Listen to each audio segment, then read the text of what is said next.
I hope you all are having another day in paradise. Welcome to all the exuberant educators to the 127th web training series of Bharat Sahodaya. Now I proudly present today's moderator, Miss Himani Bakshi. Miss Himani has a decade of experience as a teacher of English language and literature. She is a master in English literature from the prestigious Lady Shriram College, Delhi University. She has been actively involved in promoting holistic education and experiential learning among students. She is currently working as a high school teacher of English language and literature at Modern School, New Delhi. And she is also a subject coordinator for class 6 to 10. Miss Bakshi has been training students for public speaking, theater, and various co-curricular activities. She has rendered her service as observer in National Achievement Survey 2021. So, Himani ma'am, wholeheartedly, I invite you to moderate this grand session. Please, ma'am, over to you. Thank you, Arun sir, for your kind words. Thank you so much. A very good evening, everyone. Before we begin, I would like to extend my gratitude to Dr. Abdul Salam and CBSE Bharat Sahodaya Complex for giving me this coveted opportunity. I also extend a very warm welcome to all the participants. It is indeed a pleasure to have each one of you as an integral part of this webinar as we embark together on this enlightening journey of discussion regarding the poetic devices for grades 10 and 12 in the 127th web training series. Continuing with its plethora of endeavors, the CBSE Bharat Sahodaya Complex community, along with today's remarkably talented resource person, Madam Malika Sen, will seek to provide valuable inputs in this session regarding the poetic devices, which are an integral part of class 10 and 12 CBSE English curriculum. The term poetic device refers to anything used by a poet, including sounds, shapes, rhythms, phrases, and words to enhance the literal meaning of their poem. This could mean using rhythm and sound to pull the reader into the world of the poem or adding figurative meaning to their literal words. There are hundreds, possibly even thousands of different literary devices open to poets. Some of them are very obscure, having not been used for centuries. And so, today's webinar will help us comprehend most used poetic devices that are the very basis of the CBSE poetry curriculum for classes 10 and 12. Before we begin with today's session, there are a few things I'd like to brief you about. Kindly keep your device cameras switched on for the session. Any query in the midst of the session can be conveyed through the meeting chat box. In order to have an interactive experience, you may dispel your doubts by asking questions. Kindly virtually raise your hand and wait for your name to be called out to ask your query. The participants will have the opportunity to receive certificate only after filling up the certificate and feedback form, the link for which will be shared at the end of the session. Kindly stay connected till the end of the session. At this juncture, on behalf of all of us present in the webinar, I would like to thank Dr. Abdul Salam for empowering us with such enlightening sessions. Ladies and gentlemen, let's welcome Dr. Abdul Salam, the General Secretary of CBSE Bharat Sahodaya Complex and the Principal of prestigious the Oxford School, Trivandrum. Dr. Salam is also the CBSE resource person and CBSE Deputy Training Coordinator of Trivandrum region.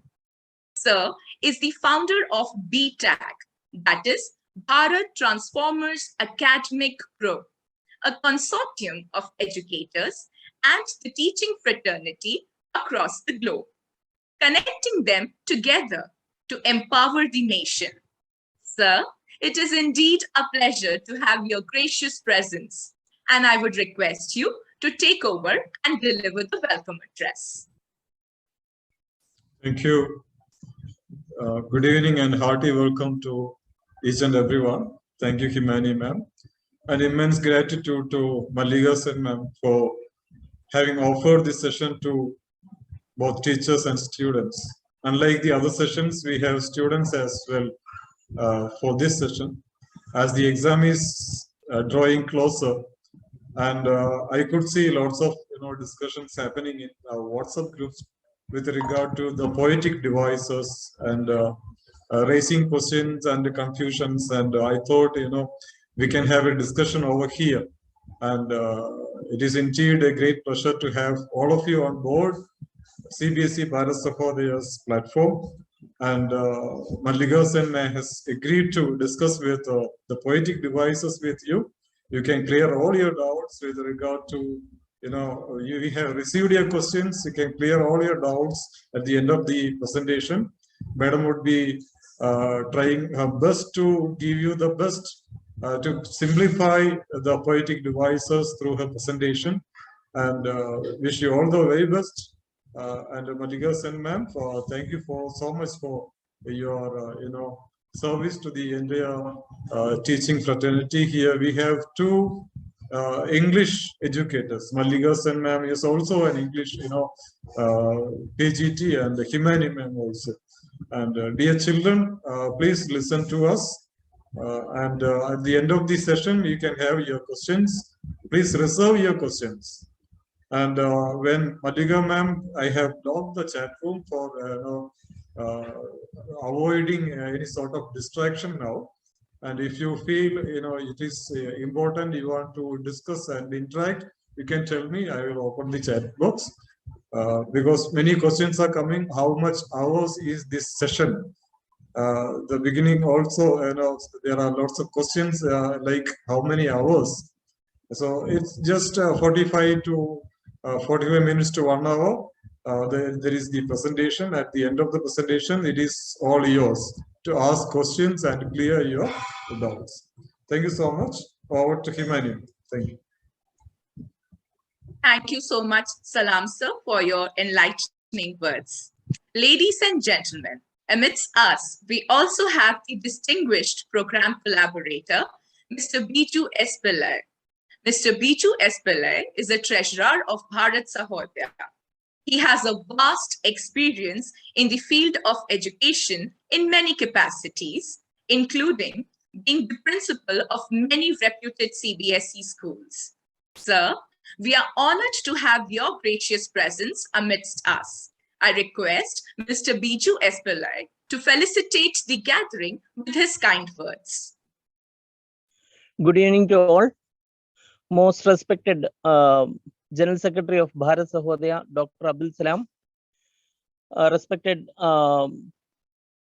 Mallika ma'am, a resource person of the day, and Himani ma'am, moderator of today's session, and all respected educators present in this program, and all my dear children. Definitely we are going to have a wonderful session with Mallika ji, and as sir told, as the exams are getting nearer, we are having many different doubts related to this poetic devices. So much more clearly and making the students more clear how to write the examination and how to attempt each poetic questions. We are going to have a very good session for the coming few hours. So take the maximum opportunity out of it and make the program a grand success. I remain. Thank you all. Thank you, sir. Thank you so much for your motivating words. Ladies and gentlemen, and my dear students.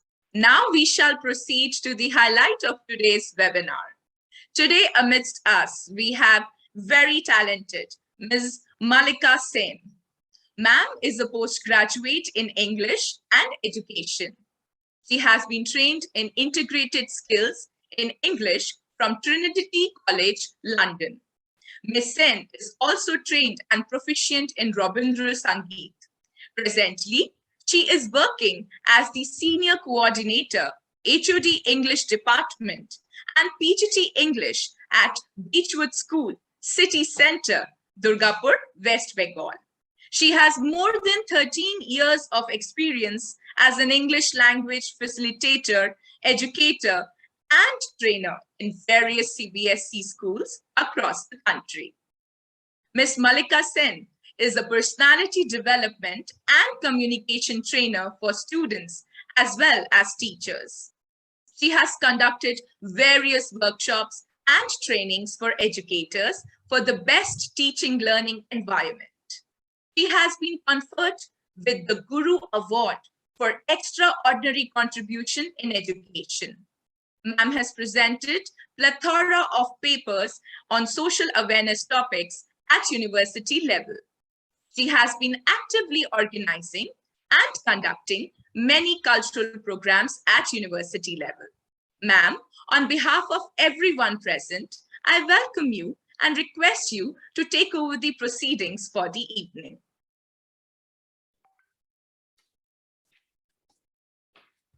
Thank you so much, Himani ma'am. That was a lovely introduction. I mean, no one had given such a beautiful introduction ever in my life. Thank you so much. Good evening to one and all present here in this magical March evening. Yes, it is magical, magic because of technology that we are all here together. I really feel privileged to get this opportunity to be a part of CBSE Bharat Sahodaya complex. I sincerely owe my gratitude to respected Dr. Salam sir for giving me this opportunity to present myself in such a big platform. I welcome all the participants of the session to have a great time on relearning the poetic devices. Now, I want my students, to be active on the chat box before I start the presentation and share the details about poetic devices. Okay, I would like to know answers for 2 questions. Name the favorite poem and the poet. Who is your favorite poem, a poet and the poem?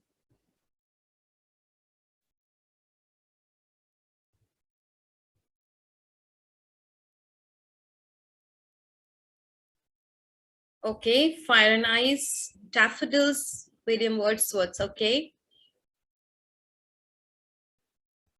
Please use the tail of Custard the Dragon, okay.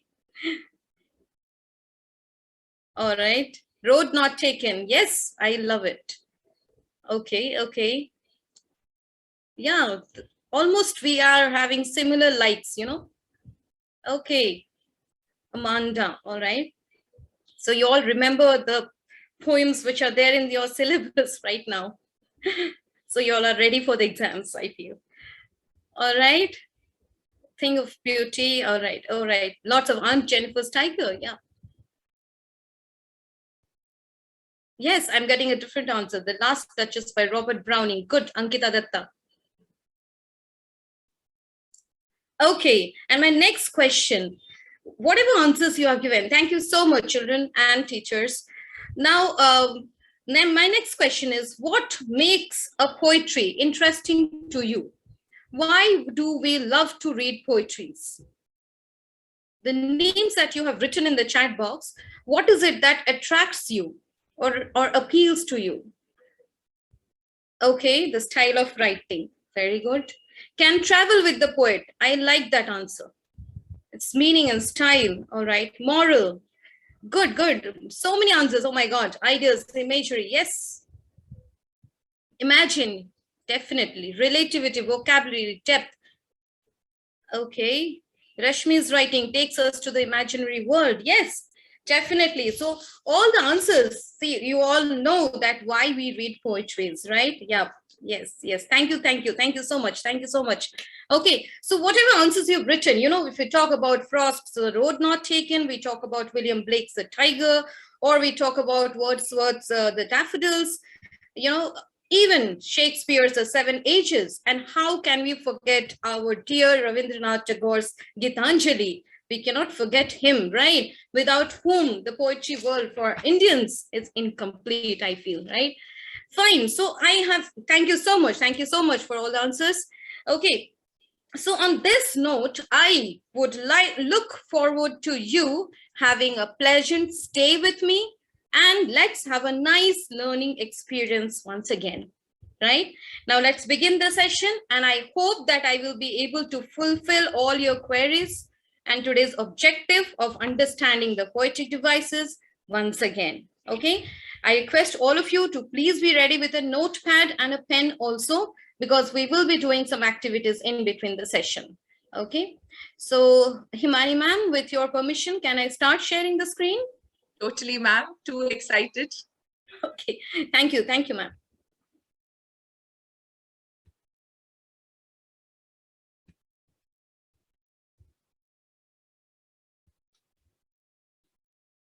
Ma'am, just let me know if you can see the screen right now.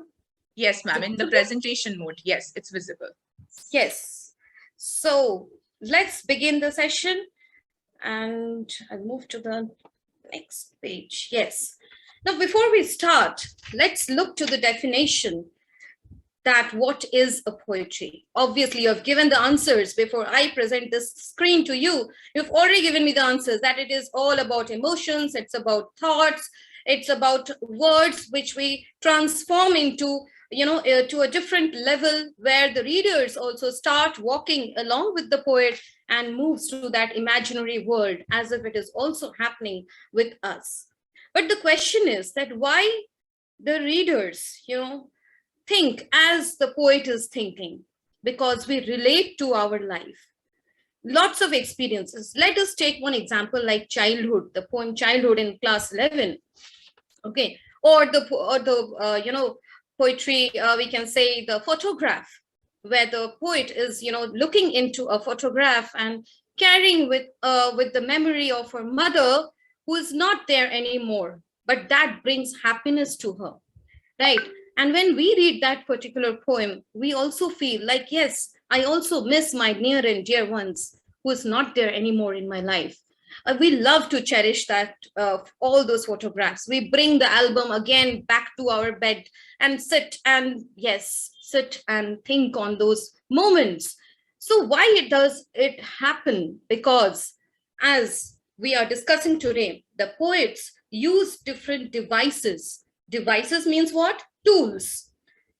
Tools which make our life easy. There are many tools in your life which makes your life easy. But these tools and these devices are used by the poets to beautify their poetries, to enhance their poetries, to reach to the readers, to connect to the readers. That's why these devices are so important for us to actually enjoy all the poetries that we read in our life. So, what are poetic devices? The poems which use imaginative language to express my feeling, my ideas. And there are various devices and techniques which the poetries, which we can be used in the poetries. Now, the next slide that you see over there, you can see the picture on the left, on my left-hand side. Okay, and what is a man thinking about? Wow, it's raining cats and dogs out there. And the poor cat and dog behind, question mark, what is my master telling? We are not raining outside. So what is it? This expression is not about the literal words that are written over there. It has a much greater effect. Okay, so what is it? That it's raining cats and dogs out there means it's raining heavily. Okay, so poetic devices, you cannot think in a literal meaning.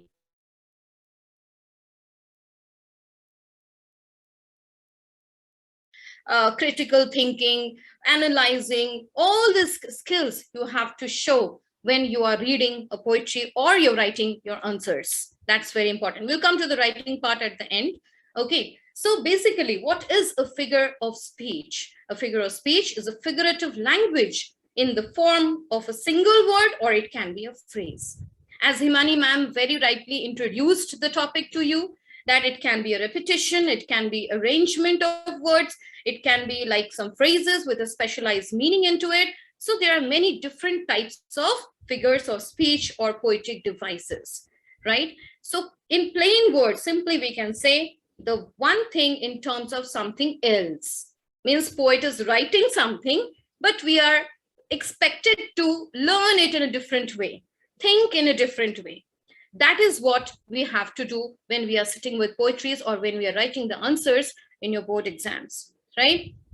So whenever you say something, but you don't mean literally, that is where you're using a figure of speech. We also do use it, every now and then in our daily life, but we don't know that we are actually using devices.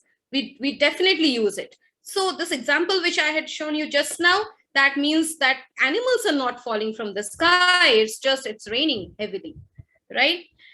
Now let's see what are the different types of figures of speech and how we can place them in 4 different parts, right? The first one that I will talk about is about resemblances. When we compare, when we contrast, like simile, metaphor, personification, apostrophe, all these comes under one particular category of figures of speech, that is resemblance. When we talk about construction of the sentences, we have climax as well as anticlimax. Okay, when we talk about association, means we write something, we mean something else associated to that word, that becomes metonymy and synecdoche. We will do all this in details. Apart from that, we have another part of figures of speech, that is contrasting, antithesis, oxymoron. We will look into all these points later.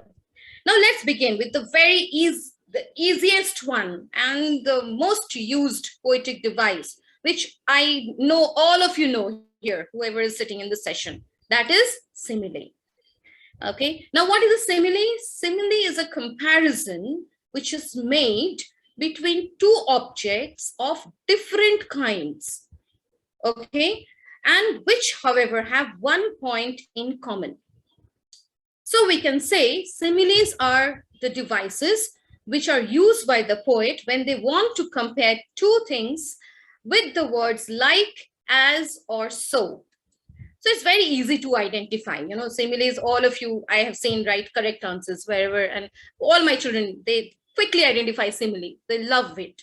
So whenever you find in a sentence like, as, so, and 2 things are compared with these words, make sure it is simile, nothing else.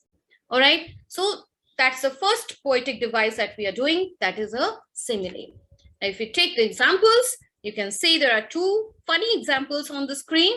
The first one, my dog is as smelly as dirty socks. Ew. Okay, and the second one, this pizza is as cold as ice. So if you see in both the sentences, the sentence, it has been, compared 2 things with the words as smelly as dirty socks. Okay, so the dog is also smelling too bad. Okay, he needs a bath immediately. All right, and the next one, the pizza is as cold as ice, means I cannot eat it. Obviously, we don't like cold pizzas, right? So here you see comparison is there between 2 different objects with the word as and the quality cold or whatever you say, smelly, right? The next slide, as you see, there are more examples on simile. Okay, like today I'm feeling as fresh as a daisy. And this sentence really goes with me. I'm really feeling fresh. After a whole day's work, still sitting with you people, I'm really feeling fresh from the bottom of my heart. And the second one, John runs as fast as lightning. My best friend is as stubborn as a mule. My best friend is not, okay? After that meal, I feel as fat as a pig. My little sister works as slow as a turtle. You can take the screenshots of these slides. It will help you later. Okay, without my glasses, yes, it also, applies to me. I'm as blind as a bat without my glasses. That boy in my class is as funny as a clown. In every classes we have such, my school friends were also there like that. Anyways, right now I'm feeling as sick as a dog. So here, if you see, there are two examples on the right hand side. What I said, what is a simile? In simple words, simile is a comparison of two things using the words like or as. So whenever you see these two words and two objects are compared, make sure again it is a simile. Like as sweet as a pie. Himani ma'am is as sweet as a pie, right? Or colorful like crayons. So now I hope you have understood what is a simile, and you should be able to identify also. That's important. Understanding, identifying, and application, applying it is also important, right? Let's move on to the next poetic device, which is a little bit tricky. You have to use your brain a little bit in that. That is metaphor. Now, metaphor also is a simile, but it is not so easy to identify. Like immediately you will see, okay, like word is there, as word is there. Okay, it's a simile. No, here it is a simile, but the meaning is implied. Okay, so you have to think about it. Not directly you will understand that what is compared to. Now let's take one example. As you see the picture over there, camel. The camel is a ship of the desert. Now in this sentence, is the camel a ship of the desert? No. The camel, the qualities of the camel, right? The way it walks on the desert so smoothly. Okay, he enjoys his walk on the desert. So the way a ship moves on the sea, or sails on the sea rather, similarly, the camel also moves so easily on the desert. So that quality of the ship's movement has been compared to the camel's movement on a desert. That's why we are thinking a little bit on this. It's not direct, but it is implied, right? That becomes a metaphor. There are many more examples on the next slide. Like the sun was a gleaming pearl, right? Gleaming pearl, it is white like a pearl. Gleaming, it is shining like a pearl. So I'm comparing the sun with the pearl, but not directly, okay? It is indirect comparison. So remember one thing, children. Direct comparison is simile and indirect comparison is metaphor. But in both the cases, we are comparing two different objects. My baby brother is a cute little teddy bear. He's not a bear, right? But he is so cute. So I like to use this word. Okay, the car seat is a fluffy cloud. Why? Because it is so comfortable. All right, that's why I'm comparing the seat or the car seat to a fluffy cloud. It's white and fluffy and I love to sit on that. Okay, custard is happiness in a bowl. So custard brings happiness in a bowl. Metaphors are indirect comparison between two different things. Okay, right on the right hand side, if you see there are 5 more examples given there, I'll just read one. Like the kids at school are all brains. So what's the meaning of this sentence? The kids at school are all brains means they are all intelligent. Okay, but we have to think on that. For me, time is money. All right, that means the time which I'm spending in my work, that is money. I'm earning money from that time. So I have to think a little bit to identify the metaphors whenever it is used in a poetry by the poets. Please take screenshot of this also, and go through it, okay? All the examples, it will help you. Now let's move on to the third poetic device, and I personally love it. Okay, just lovely poetic device. You also love it, I know. That is personification. The term itself, it gives the answer. You divide it. First word, person, you get the answer. That means personification means any non-living things, inanimate objects, given the quality of human beings. Now, what are the qualities of human beings? We cry, we smile, we dance, we play, we run, we shout. We do so many things. But when these actions or these qualities are passed on to the inanimate objects, that means I am personifying that object. Sometimes you will see small children, even your siblings, they talk to the teddy bears, they love the car. as if they are their friends. You know, they're having conversation with them. Okay, you just keep the soft toy somewhere else, and they will say, don't keep it there, you know, it will get hurt. So I'm giving, so they feel that it's a human being. They are a part of my life, so they personify it, right? So personification again means giving human actions or to the inanimate objects, okay, or to abstract notions, as if they are having life and they are equally intelligent as we are.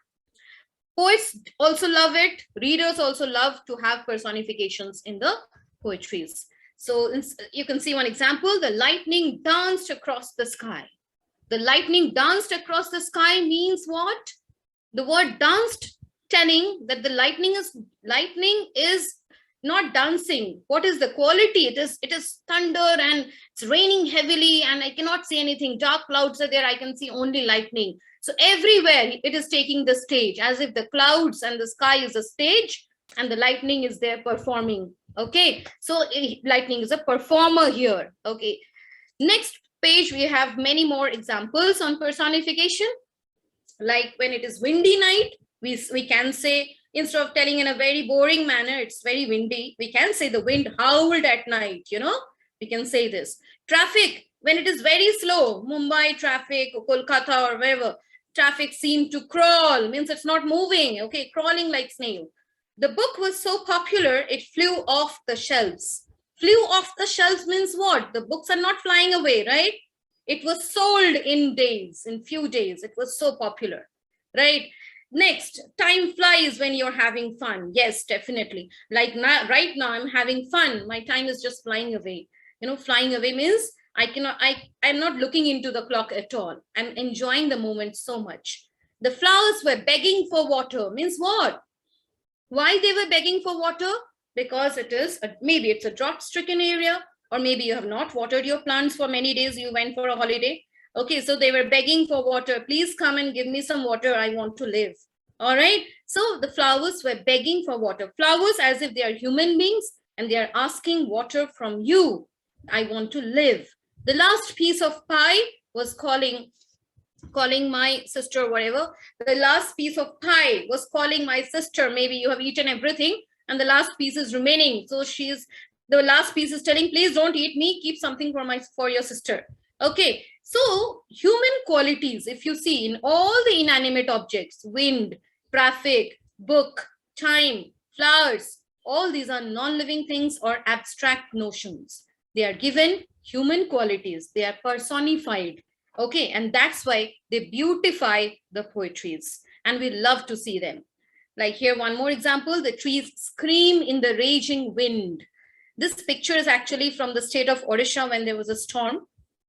And I've taken that picture here and it is actually the trees were screaming in the raging wind.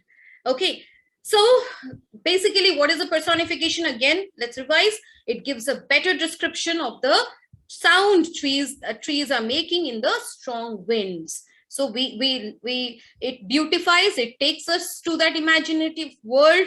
It makes us more creative. That is what personification, simile, and metaphor is doing. All right. Next, the next slide is a different taste. Okay, let's move on to a different type of poetic device, that is apostrophe. Now, what is apostrophe? Apostrophe means when we are addressing something which is dead, which is not present in front of you, absent. Okay, here also we are personifying the objects or ideas. This is a special type of personification, but I am as if I'm talking to it. Okay, I'm having a conversation. Okay, so that is apostrophe. Like, oh, stars and clouds and winds, ye are all about to mock me. If ye really pity me, crush sensation and memory, let me become as naught, but if not, depart, depart, and leave me in darkness.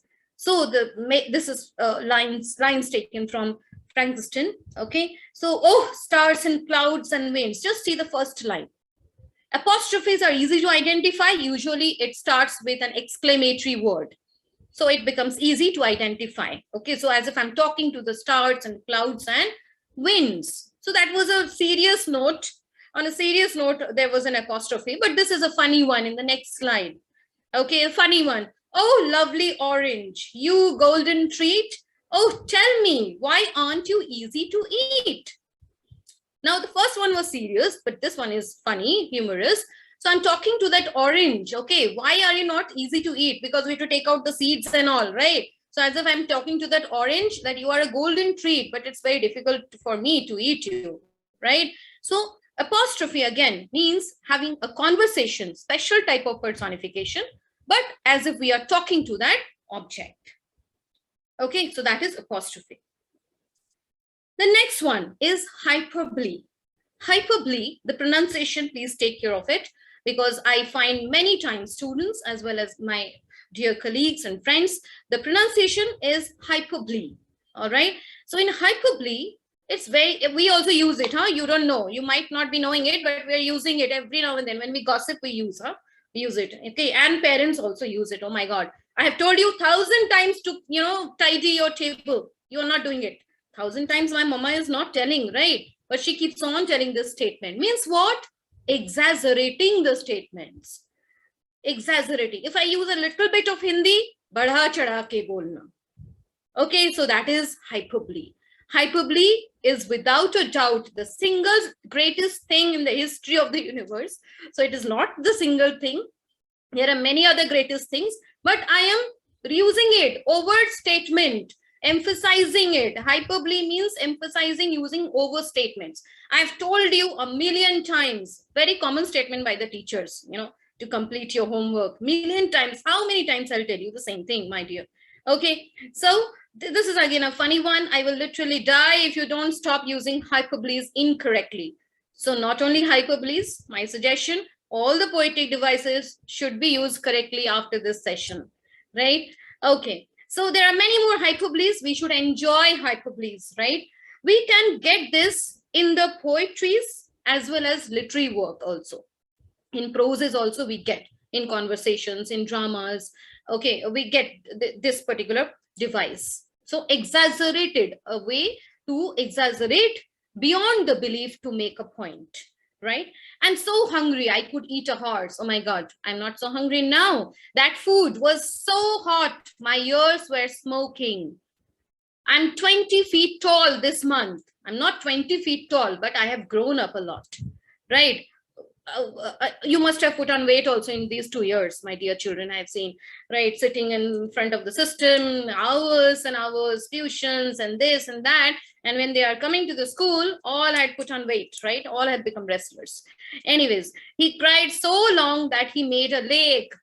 Okay, so he kept on crying. Thank God she is not there. So cried, and it made a lake. Okay, so I'm exaggerating. She's not crying. He's not crying so much. But the way I'm telling, as if the child was definitely in pain and crying a lot, okay? His feet are as big as boats. I nearly died laughing. So the size of the feet was so big, it was looking like a boat. And I nearly died laughing means I was enjoying that moment. So basically, what are hyperboles? When we exaggerate the things, we make the statements humorous, we present ourselves in a different manner. These styles should be used not only in writing as well as speaking also. To be a good communicator, these are some tricks and tips which we can have some other day, that how to present ourselves to connect to the audience and how to use these devices. Now let's move on to contrast. Two things, contrasting two things, but here no similarities. We spoke about similarities in personification. We spoke about similarities in metaphor, in simile, right? Apostrophe. But here we will speak about opposite things, right? Two opposite things. What is antithesis? Again, always see the term. Very important. You see the term, answer you will get there. Anti means opposite. Thesis, statements. Two statements in the same sentence, but opposite in meaning. Contrasting, right? So what is antithesis? A striking opposition or contrast of words or sentiments which is made in the same sentence. Again, what is objective? To emphasize.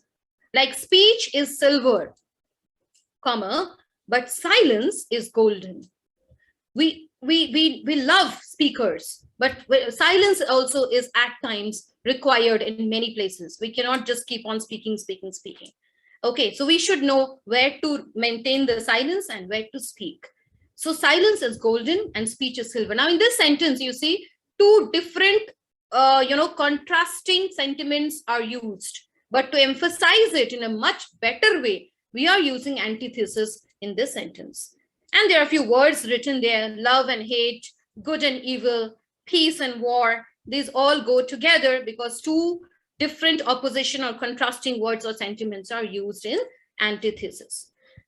Now, the next slide, which you see, participants, oxymoron, usually there's a confusion that what is antithesis and what is oxymoron? How will I know it, right? Because both are, both are having two different or opposite words, or we can say ideas. Now, how to identify it? Very easy, huh? I'm telling you. Just listen to me carefully, all of you. Very easy. Oxymoron is a special form of antithesis, whereby two contradictory qualities are predicted at once of the same thing. I will show you the previous slide once again, okay, before I go ahead.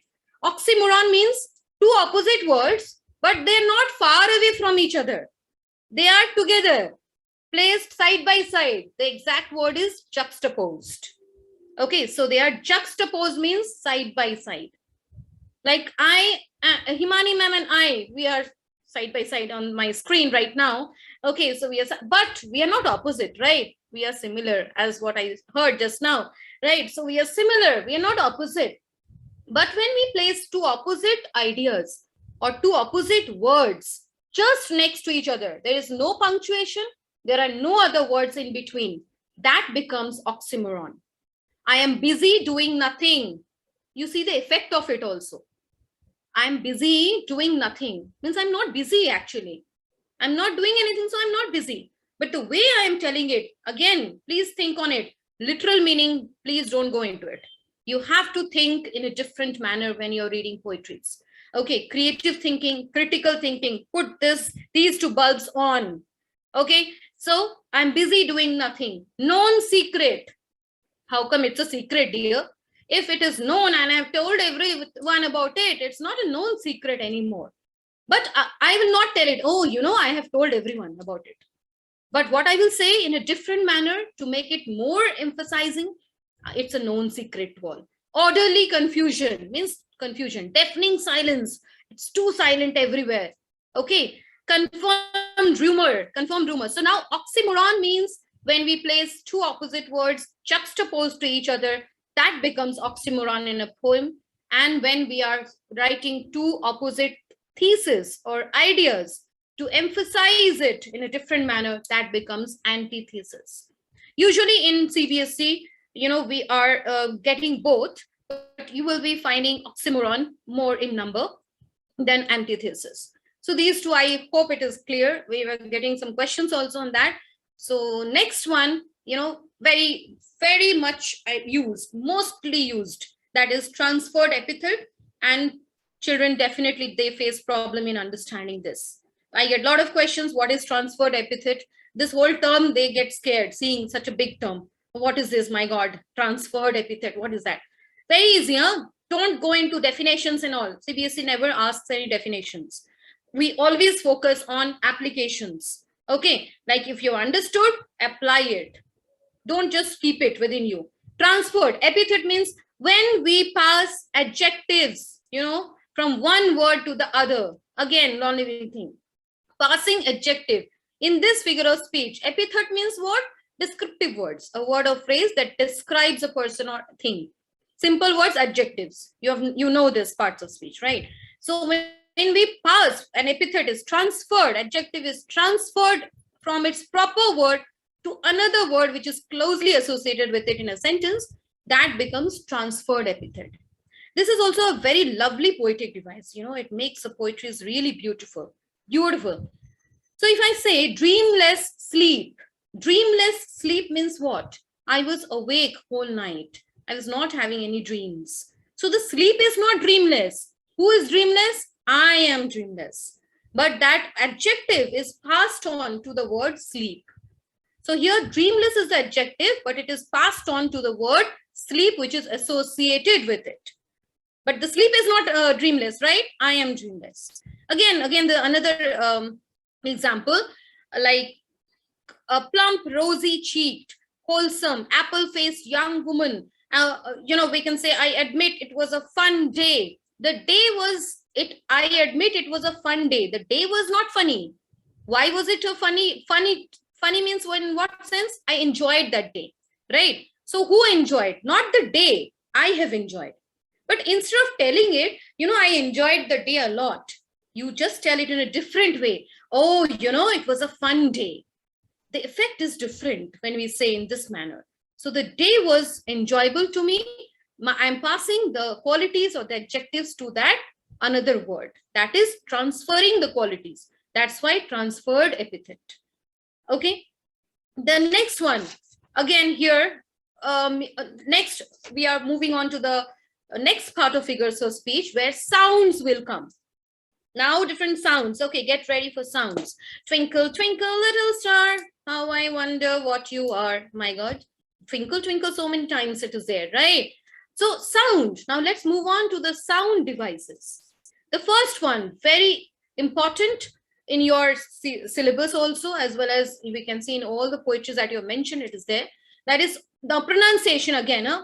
Anything you do in English or learn in English, first and foremost, you should know how to pronounce the word, then the meaning, and then you can go ahead, whatever you want, examples.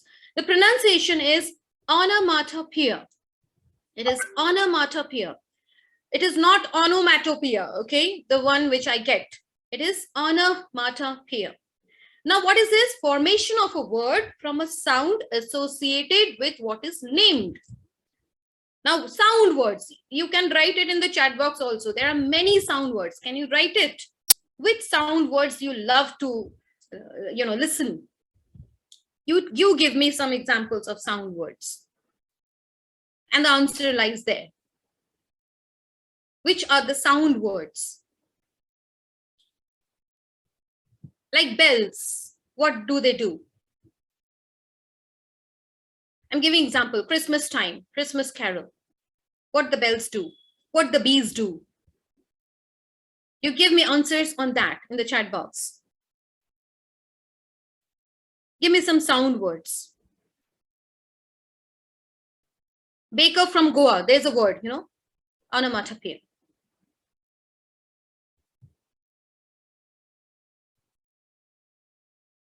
Okay, Himani ma'am, I'm not able to see the answers. I think because I'm sharing the screen. Ma'am, I'll read some of them. So, Yeah. sizzle. Then there was a ding dong, buzz, door, jhang jhang sound. I think that's from the chapter, A Baker from Goa. So they can relate now. Yeah. We have very nice words coming in. Clack, click, clack, pitter patter, ding dong. I have lovely all an intelligent participants sitting with me. Very good. You've already given the answers. Yes, you've already given the answers. So these sound words, now you see whatever you have given, the answer is also there on the screen, right? Buzz and splat and splash and jingle and thud, whatever. All the sounds that are used by the poets to create a musical effect in the poetry, that becomes onomatopoeia, right? Whoosh and hiss and crash and ting and boom, all these words, it creates musical effect. Okay, so that's without music, again, poetry cannot be enjoyed, right? So these type of words where a sound is written to emphasize on the word in a different manner, that becomes a device called onomatopoeia. Now you can definitely use it, identify it, very, very important. Okay, and loved by the poets all around the world. So that is, please take a screenshot of this also. There are many examples on this. Okay, let's move on to the next one. That is again about musical effect, very commonly used, very important. That is alliteration. Alliteration means what? We have confusions, on this. And again, I will talk about consonants at the end. Okay, alliteration means what? The repetition of the first consonant sound in a line of a poetry. Repetition of the first consonant sound. I hope you're writing it also. Definitely the screen is there, but when you write it, you remember it. That's what I still believe. So repetition of the first consonant sound in a line of a poetry. Now see the example here. It is somewhat like tongue twisters. If Peter Piper picked a peck of pickled peppers, how many pickled peppers did Peter Piper pick? All right, oh my God. Oh, so I don't know how many of you can tell this. We will take a session on this also. Okay, so if you see, let's come to the poetic device because we're doing that. Peter Piper picked a peck of pickled peppers. Everywhere, what is the first consonant sound? Not the letter, okay? Please listen to me. The sound, P. The sound is P. Peter Piper picked a peck of pickled peppers. How many pickled peppers did Peter Piper pick? So everywhere, the P sound repeats. How many times? 1, 2, 3, 4, 5, 6, 7, 8, 9, 10, 11 times it's repeating. Why the poets are using, you might be asking, oh my God, ma'am, why the poets are using this? Again, to create a musical effect. We love to listen to alliterations. We love to remember the alliterations. So when I say twinkle, twinkle, little star, how I wonder what you are. So you see here, onomatopoeia as well as alliteration is also there. Twinkle, twinkle, T, the T sound repeats. Little star is not alliteration. I'll come to that. Consonants, we'll do it at the end. Okay, now let's focus alliteration. Twinkle, twinkle, little star. The T sound repeats. We have more examples in the next slide. Again, I'm repeating, same consonant sound gets repeated in a particular line 3 times, 4 times, 5 times to give a more musical effect and the readers enjoy it. That is alliteration. The cat curls up on the couch. So which sound is repeating? Cat, K, curls, K, couch, K. So K sound repeats. Luckily, I love to eat Lucky Charms. So here, which sound is getting repeated? L. Luckily, L, love, lucky. Devour the delicious donuts. Devour, delicious donuts. Duh. So what you have to see? The sounds, okay? Not the letter. If the sounds get repeated and gives a musical effect, that becomes alliterations. Miss Smith eats many marshmallows on Mondays. Ma sound repeats over here, right? So that is alliteration. And this one, I feel like children, most of the time, they do it correctly and they know how to identify it also, right? She sells seashells. The first one, she sells seashells. So sound repeats, okay? So that is alliteration. The effect is musical, all right? So we are done with the sound words. Okay, now let's go a little bit difficult ones. We are about to end with the presentations, a little bit difficult ones. Allusion. Allusion means what? Very important, okay? It's used every now and then. It's there in your syllabus also. Indirect reference to famous person, place, historical event, literary work, anything it can be. When the writer uses it in his poetries, to refer to that literary work, maybe some characters from the history, okay, or maybe a place. A very important example from class 10, we have Amanda over there. Okay, so if you have studied that particular poem, you must be knowing allusion is there, right? Characters are there into it. The mermaid is there. The Rapunzel is there, right? So these are all allusions. We are referring to a famous person or place or historical event. What is the poetic device used? Remember, it is allusion. Okay. Like this one, funny one. For every slides, I have kept a little bit funny one. Why shouldn't I compare thee to Cleopatra? Thy beauty, thy charm, thy wit. So he's comparing his girlfriend to Cleopatra. She's beautiful, she's charming, she's witty. So Cleopatra is a historical character, but the way he's comparing her beauty is definitely an allusion, and it is much more better way of expressing yourselves than just telling, oh my God, you are so beautiful. When I say you're so beautiful, and when I say you look like Cleopatra, there's a difference in it. Okay, so the effect of poetic devices are definitely much more enjoyable than simple literary words, whatever we use. Okay. Now let's see what is anaphora. Anaphora is also there for 10th as well as 12th. Okay. Anaphora means same words or phrases with which all 2-3 lines begin in a particular poem. 2-3 lines, 4 lines, maybe sometimes 5 lines starts with the same words or phrases. Same words and phrases used by the poet to begin the sentences. That is anaphora. She didn't speak, she didn't stand, she didn't even look up when we came in is an example of anaphora. Why? Because in all the 3 sentences, it starts with the same words, she didn't. So in a poetry, when 2, 3, 4 lines starts with the same group of words, that becomes anaphora. This also we have in Amanda. We will do it. That it is there in your syllabus. So that is anaphora. That is not repetition, okay? Remember, the lines begin with the same words and phrases, that is anaphora. But if a particular word or phrase gets repeated continuously in a particular poetry, that becomes repetition. Now, what is the difference between repetition and anaphora? I'll just go back to the same slide. Anaphora, what I told, same group of words with which the poet begins 2, 3, 4 lines, definitely to emphasize it. And repetition is words or phrases or lines which are repeated anywhere in the poetry. To emphasize it again, becomes repetition. Please take care of the spelling also. Okay, it is repetition. Do not write repetition. All right.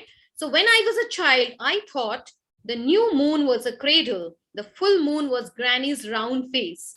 The new moon was a banana. The full moon was a big cake. All right. Now, what is repeated here? Now in this line, if you see, it is not anaphora. Why? Because second line, it is the new moon. The third line is the full moon. It is not anaphora. It is beginning with different set of words. But yes, the moon words gets repeated 4 times in this particular stanzas. So it is repetition. New word also repeats, full word also repeats, and the moon word is also getting repeated. That is repetition. And the previous one was anaphora. All right. Lastly, we are like 2-3 more slides to go, and then we will take activities. And yes, we will be revising the lessons also for 10th and 12th grade. Imagery. All these things, whatever we did today, simile, metaphor, personification, anaphora, allusion, etc., so whatever we did, actually taking us to that imaginative world.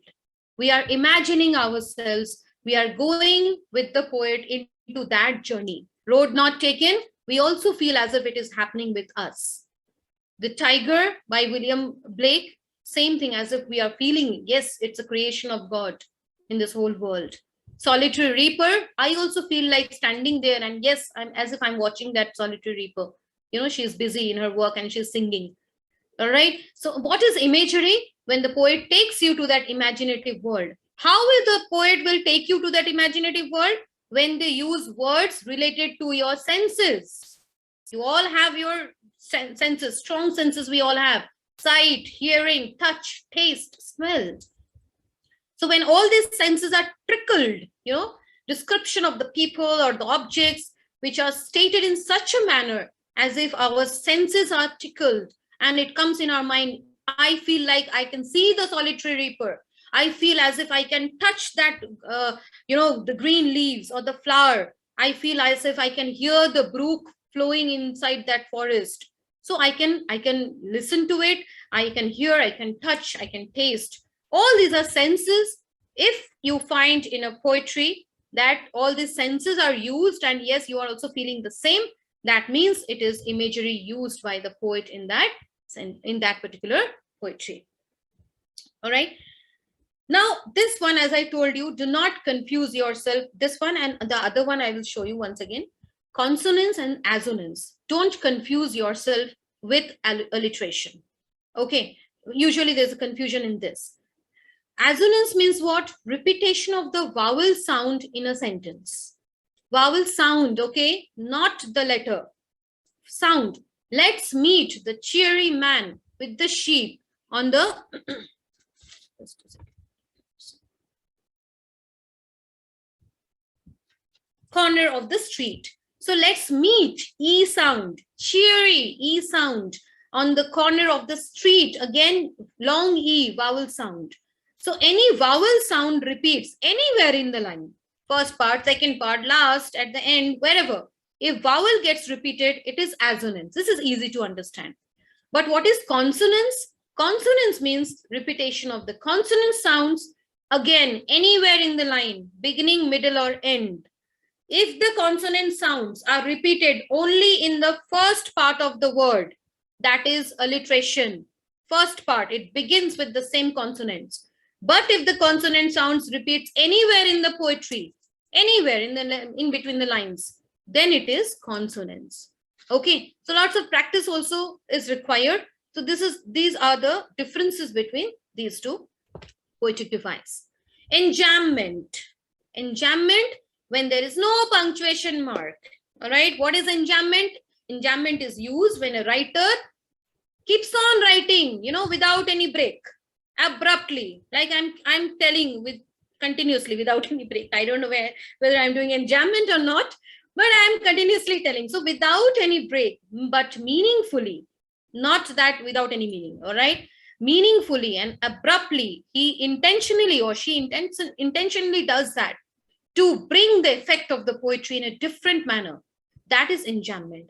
So simple words, there is no punctuation between the lines. Enjambment means no full stop, no comma. It starts from the first line, it goes on to the second, third, sometimes in between the line, there's a full stop. That means we have to read the poetry also in that manner. We cannot read in a different way. Here, your reading skills are also very important.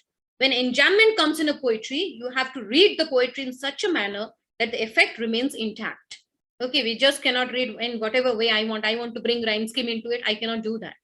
All right. So when a poem is read, the reader will conventionally make a slight pause, maybe when transitioning from line to line. But enjambment means running in between the lines. And the poet is running, and then anywhere he feels like he brings a stop. That is enjambment. This is there in your syllabus also. All right. This is an example from Shakespeare. And he will make the face of heaven so fine that all the world will be in love with night. Who? Which picture is this? From which drama? Romeo and Juliet, right? So Romeo is there and Juliet is also there. So he will make the face of heaven so fine that all the world will be in love with night. So poem ending abruptly without punctuation, that is enjambment. Pronunciation is enjambment, okay? In between, it remains silent, M and B. And these two slides, synecdoche and metonymy, although this is not a part of your syllabus, it's not required at this moment to know. These are just extra information because sometimes in the prose also we get this, even in dramas. Okay, so that's why it is required for you to know, but in your syllabus we don't have as such synecdoche and metonymy right now. All right, so synecdoche is a part which is used to designate the whole thing, or sometimes the whole thing to designate a part. Like if I say, give us the day, our daily bread. Daily bread, bread here refers to the food, daily food, not that bread that we bring from the market. It is about the food. Okay, we should not be starving. That's the meaning over here. England won the first test match against Australia. England here refers to not the country of England only. It is about the cricket team I'm talking about. So England here is the whole, but it is designated to that part, that's a cricket team. All right, so this is synecdoche, and the other one is metonymy. Metonymy is literally a change of name, we can say, when an object is designated to be the name of something else. Like when I say the crown means I know I'm talking about king. Okay, associated with kings only or queens also. Yes, definitely. All right, so the crown refers to king, but if I say only crown, it's okay. I'm referring to something which is literally a change of name. So these two, like for your information, I have given this, but it's not so much required right now, for you to remember in your syllabus. Irony means we say something, we mean something else. This one is very much in use in everyday life. Ironical statement, we say, right? We say something, but we mean opposite of it. Like these two lines, taken from Julius Caesar. For Brutus is an honorable man, so are they all honorable men. But we know this quote given by Mark Antony, is about Brutus, who was not an honorable man. He was a tyrant. But the way Antony gave this speech to get the confidence, this is what he said in an ironical way, that yes, Brutus is an honorable man and all are honorable men. So it's not that he is an honorable man, right? In effect, he is something else. He is worse. Okay, so that is irony. Now, we are almost done with all the poetic devices. And the last part of it is, which you must know for every poetry that you have read or poems that you have read, rhyme scheme. How to find the rhyme scheme. Very easy. Rhyming pattern that is created at the end of lines of poetry. All right. What you will look into it, not the word. English is not about words. I'm again telling, again and again telling. It's all about how it sounds, how you pronounce it, how you sound. Mary had a little lamb, its fleece as white as snow, and everywhere that Mary went, the lamb was sure to go. So how to find the rhyme scheme? Just look into the last word of each line. Put your eyes on the last word of each line. Lamb, snow, went, go. All right. Now you see the sounds. Lamb, snow. Is it matching? No, it's not matching, right? Lamb, different. So I write A. Snow is different. So I write B. But the third line, and everywhere that Mary went, that is also not matching with lamb and snow. So I write C. But the last line, the lamb was sure to go. The go word pronunciation, go and snow, matches with each other. That's why I write B at the end. All right. So my rhyme scheme for these 4 lines comes A, B, C, B. Okay. So please see, snow and go, all words, both the words are different, meanings are different. Okay. Spelling is different, but the sounds are same. That's why their rhyming is also same. B, B. All right. This is how we find. This is just an example. We'll go into your syllabus also.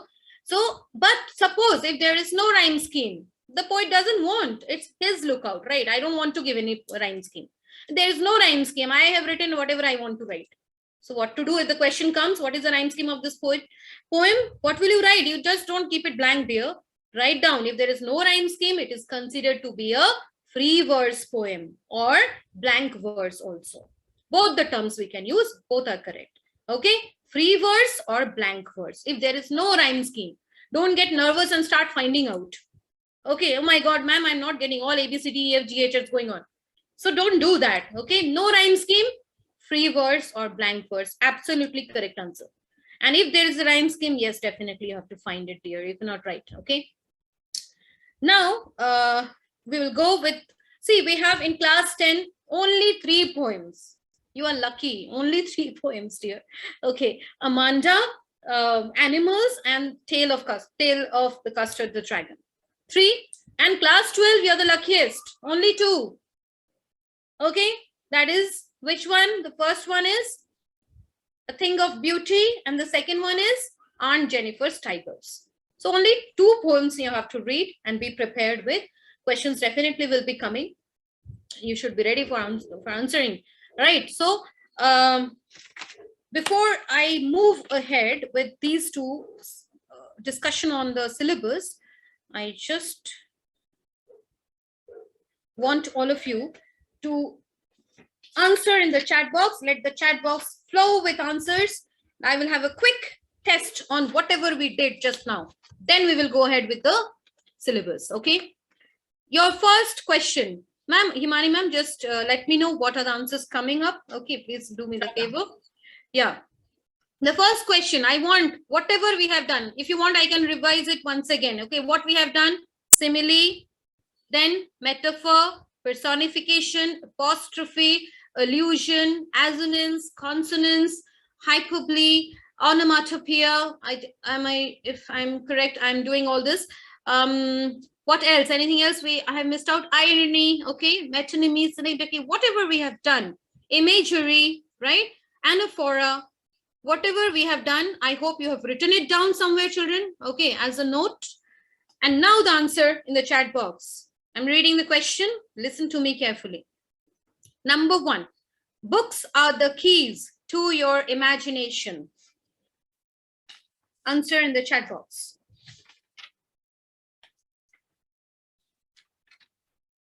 Books are the keys to your imagination. Okay. And we have a lot of metaphors flowing in as answers. And some imagery as well. Okay. But what is the answer, children? Books are the keys to your imagination. So this is what? This is a metaphor, right? Books are indirectly compared to the keys, as if it is opening the imagination world, right? So indirect comparison, metaphor is the correct answer. And those who have attempted but given wrong answer, for them also a thumbs up, okay, that they are attempting. Okay. Second one, Gah, her voice sounds like nails on a chalkboard. Gah, her voice sounds like nails on a chalkboard. My voice is not like that, huh? My children loves my voice. What's so many similes pouring in. Okay. So many similes pouring in, ma'am. Okay, great. But there is one more poetic device into it. I want to know that. Let me see. Can we give them a hint? Oh, no hints anymore. Okay, Yes, we have got the right answer. Right answer. Who is it, ma'am? Ma'am, there are a lot of people who have written onomatopoeia as the answer. Yes. There are some apostrophe also coming in, but I believe that's not acceptable. Okay. See, apostrophe is what, when we talk to that imaginative world, right? Conversation. I'm not having any conversation here, right? I'm just telling, Gah, her voice sounds like nails on a chalkboard. First answer is absolutely correct, simile. Second one is onomatopoeia. Why? Because I'm using sound words here, right? Gah word with an exclamation mark. Next one, he is a walking dictionary. Easy.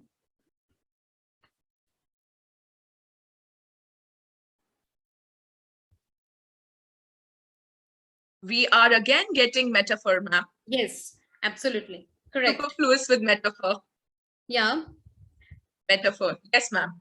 Okay. The next one, I ate a ton of food for dinner. I will be having it today after this session. Okay. I ate a ton of food for dinner.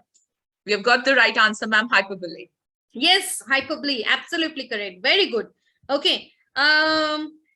Next one, just a minute. Sally sells seashells by the seashore. Easy, right? I hope you've understood. Daksham, Harish, Joshna, Archana, alliteration, ma'am. Yes, absolutely correct. They're all correct. Yes, correct answers. Okay. And the last one, the curtains danced in the breeze. Ma'am's favorite. The curtains danced Daksham, Poonam, Divipriya, personification, ma'am.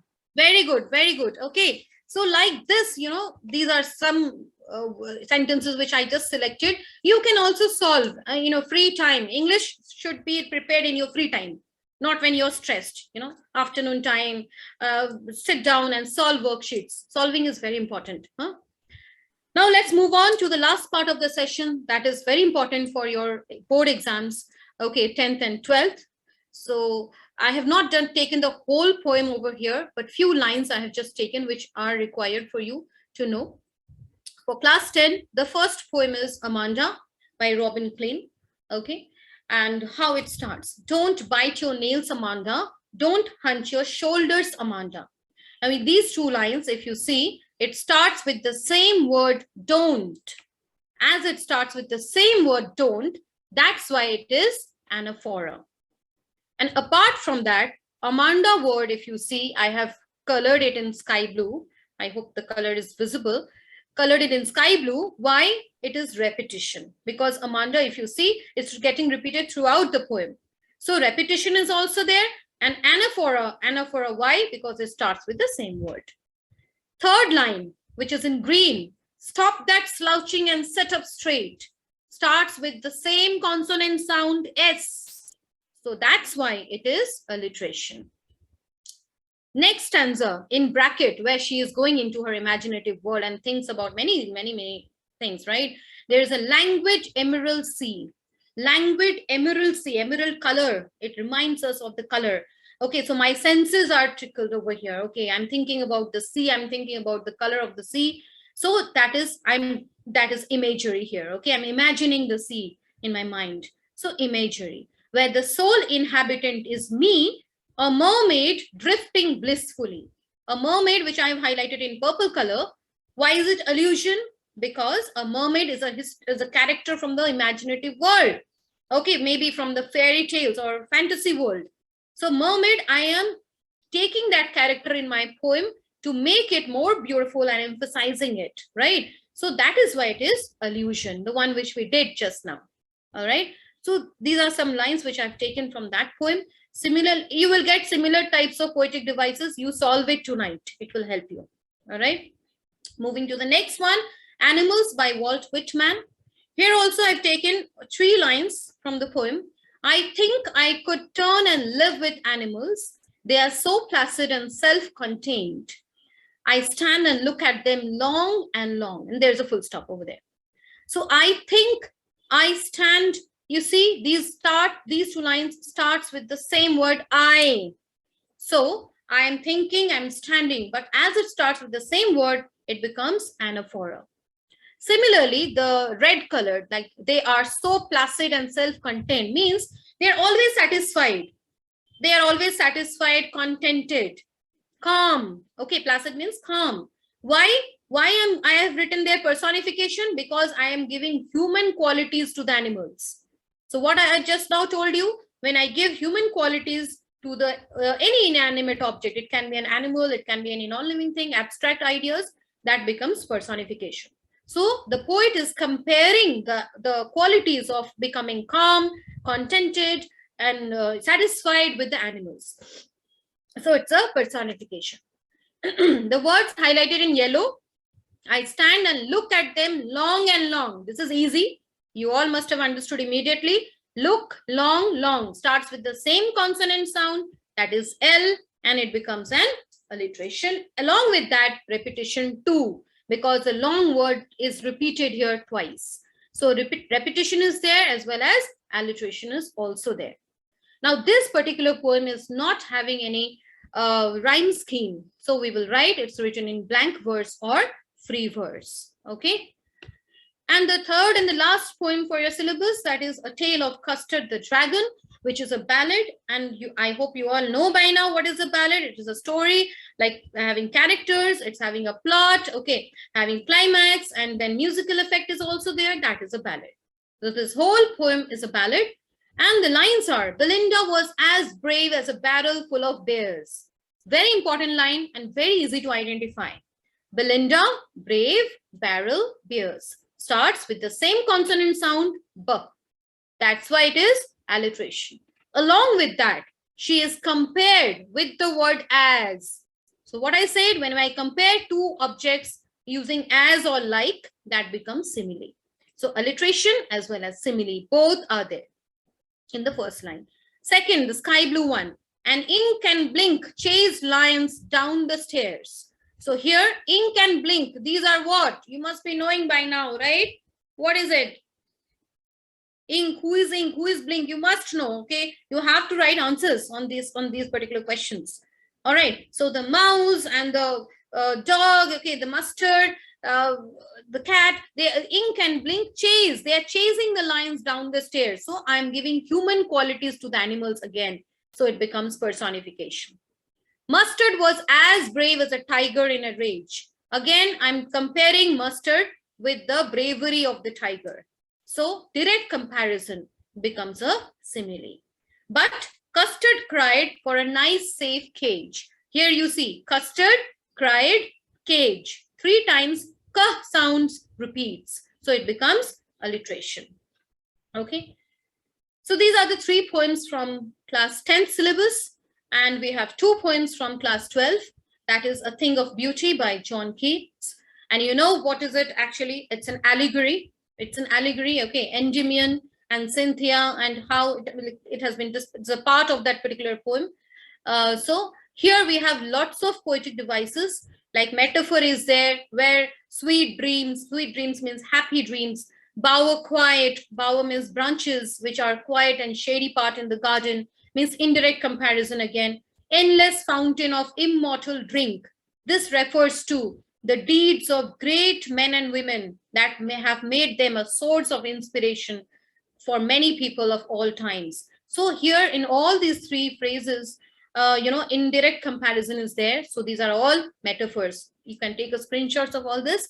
Okay. And next we have alliteration also. Many alliteration is there. I have just taken 3 over here as examples. Noble natures. Now, by now, I hope that you are able to understand it clearly. Noble natures, cooling covert, band to bind. So n sound, k sound, b sound repeats. So it is alliteration. We have imagery in the poem, flowery bands, shady boon. So as if I'm sitting, in somewhere in the shade. Clear rills, the rivers, crystal clear water. So when the line, whenever I read this line, I feel like I'm in that particular forest, sitting beside that river. So imaginative world. Daffodils in green world. There's a description of that flowers all around that place, right? So the flowers are dancing and the green color, daffodils, the colors of the flowers are also mentioned. So imagery, lots of senses are used to understand this particular stanza in the poem. So imagery. Transferred epithet what? Adjective transferred to some different word. Gloomy days. Days are not gloomy. When I become sad, that day is gloomy for me, right? So gloomy days, transferred epithet. Unhealthy and over darkened ways. Ways are never unhealthy and over darkened. When we try to take different path, that becomes over darkened. So ways are always clear, the way we take it, that becomes transferred epithet. Oxymoron, what I said, two opposite words placed side by side, juxtaposed. Mighty dead over here is an oxymoron used in the poem. And the last one, that is Aunt Jennifer's Tigers by Adrian Rich. Very important poem for you. Long question answers. I expect that, it might be coming where you can write very beautiful answers on this particular poem. At the end, I will tell you how to write, the answers. Now, metaphor is there. Metaphor, I've told you what it is, like two different objects, like bright topaz denizens. Now, here, tigers are compared with bright topaz color. The color is used, topaz color. Tigers are compared with it, but indirectly it has been compared. Okay, so that becomes a metaphor. I'm not reading the definition again. Okay, we have already done that. You can take a screenshot. Alliteration is what? Again, same sound, finger fluttering, prancing, proud. Alliteration. Symbolism, using symbols to represent some qualities or ideas. Like bright topaz denizens represents tigers' elegant colors. So it symbolizes. Massive weight of uncle's wedding band. If you remember in this poem, it is there, like aunt is busy, doing her embroidery work, and she's actually, it's talking about the status of women. And she is doing embroidery of the tiger because she has never got that independence. She has never shown her courage in that manner. She had her hidden desires, which she is bringing through her embroidery work. All right. So massive weight of uncle's wedding band represents actually male domination in the society. All right. So it's a symbolism again. Tigers here represent her hidden desires. She wanted to be like the tigers. Okay. Brave, courageous, which she had never been. And she's also telling she will die and this thing will remain as it is, right? So symbolism. Personification, human attributes are given, like chivalric. Chivalric is a word which is used for knights usually, but here it is again given for the tigers and all, right? So personification. Hyperbole is there. In this poem, actually so many poetic devices are there. You must do it nicely. I hope this will help you also. Hyperbole, exaggerated statement. After all, uncle's wedding band is not so heavy, all right? The way Adrian Rich has written. So massive weight of uncle's wedding band sits heavily upon Aunt Jennifer's hand. So the weight of wedding band is not so heavy, but it symbolizes the mental trauma, the sadness, that she has got from that marriage, right? She's not happy. So it symbolizes that. Maybe here exaggeration, too much of exaggeration. That's why hyperbole we say. Transferred epithet again, terrified hands. The hands are not terrified. She is terrified from inside. Her mind, her soul, her character has become terrified. She's always scared about her husband. All right. So she here again transferred epithet. like the quality or this adjective is transferred to the hands. Okay. And last one, enjambment. You will see when, please read it tonight or tomorrow, revise these poems once again. I hope you'll get a better understanding now. Enjambment means continuation without any break.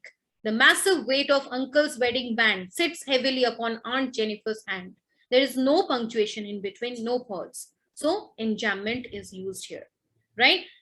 So these are some of the important poetic devices which I have taken from the syllabus.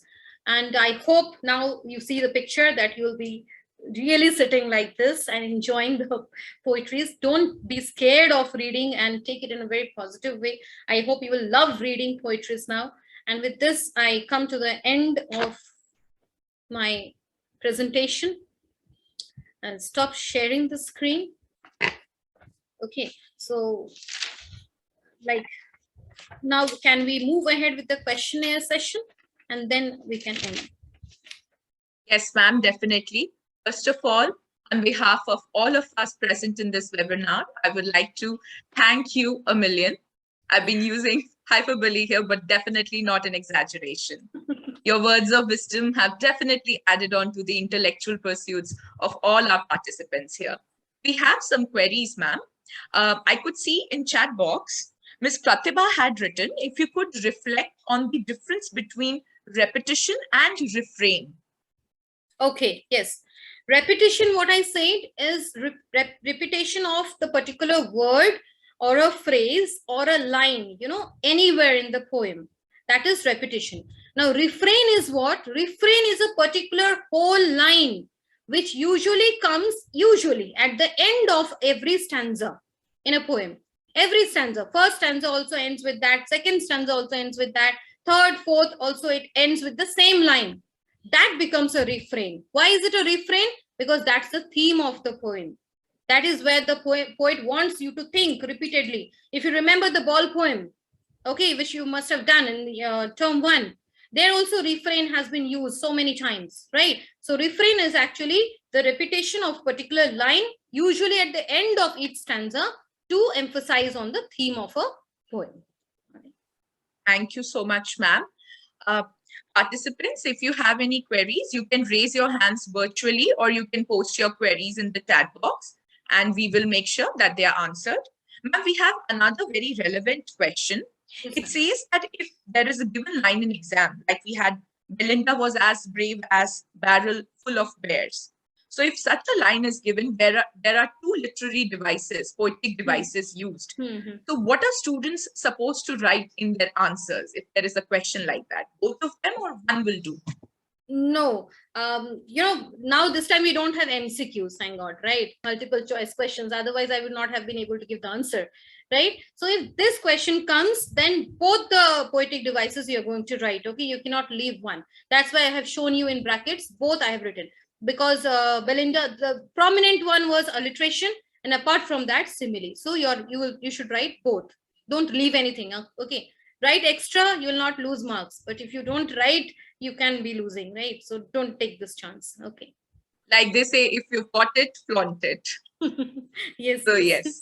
Ma'am, there's another question. Mr. Dinesh had asked, what is the poem My Mother at 66 called as? Because he's saying it doesn't have any full stop, but the lines or the phrases, they are separated by commas, but it doesn't have any full stop. So what do we call a poem like this? Maybe he's looking at the technical answer. Okay. So full stop, it is not having, it must be having somewhere at the end of the poem. I presume if Mr. Dinesh is there in the meeting, he can raise his hand virtually and he can ask the question directly from ma'am. Ma'am, meanwhile, we have BTS. You would like to ask a question? Please unmute yourself. I think we have a student here. BTS, please unmute yourself.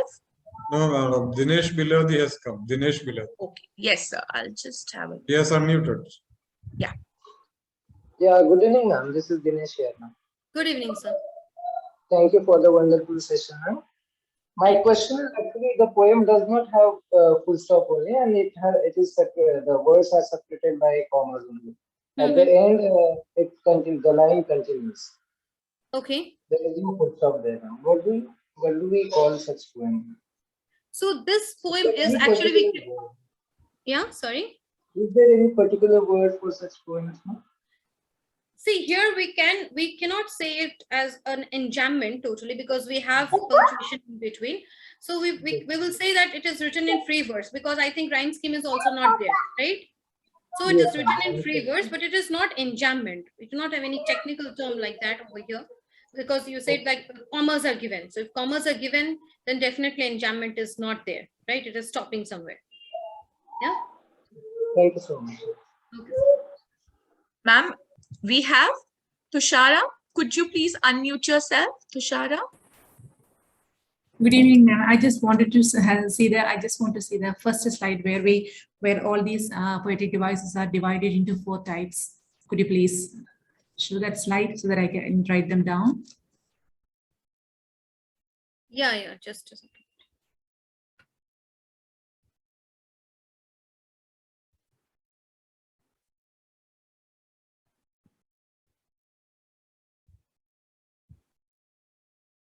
Himani ma'am, is it visible? Yes, ma'am. Yes, ma'am. It's visible.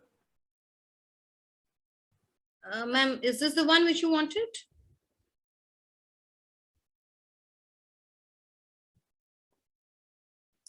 Ma'am, I presume that is what she was looking for. Tushara ma'am, can you see? I've asked her to unmute herself. Oh, yes, ma'am. This was the one. Thank you very much. Okay. Thank you, ma'am. Dear participants, if you have any doubt, could you please raise your hand virtually? So ma'am, since we have students, we have really funny names. So I can see one bad boy. I'm a little intimidated. Bad boy, could you please unmute yourself? Should we take questions from bad boys? Sir, I'm intimidated. I think he's not a bad boy, he's a good boy. That's why he's written this name. Yes. I think bad boy is not able to unmute himself. Could you please unmute yourself? Do we have any more questions from our participants? You can write it in the chat box, or you can raise your hand virtually. And so far, it seems that they're very clear on the poetic devices. Yeah, we have Megha ma'am. Yes, Megha ma'am, please unmute yourself.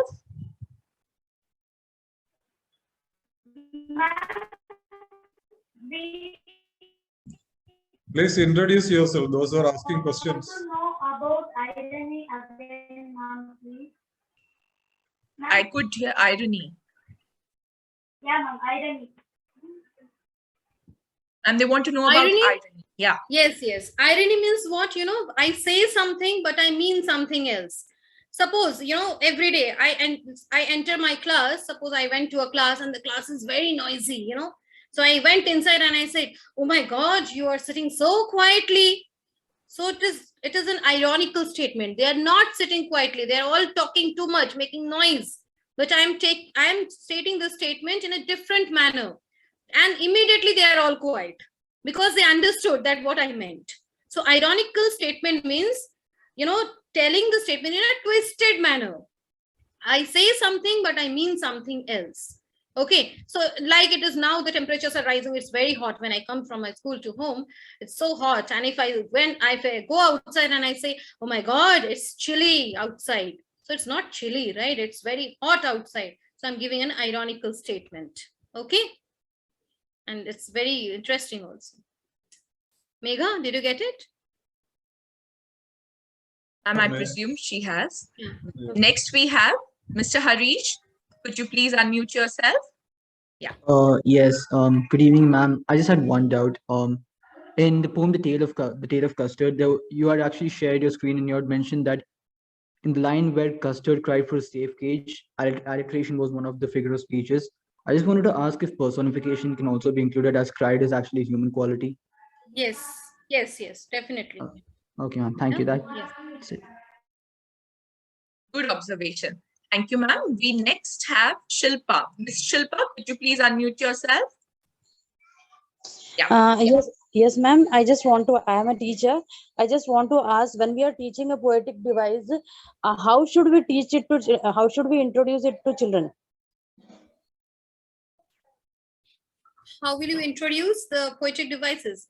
Okay. Yes. So you can use like, as I have introduced it today, that technique also, or you can, first do some kind of activities, right? You can write some lines on the board, or you can ask the children to write some poetic lines which they remember. It can be rhymes also.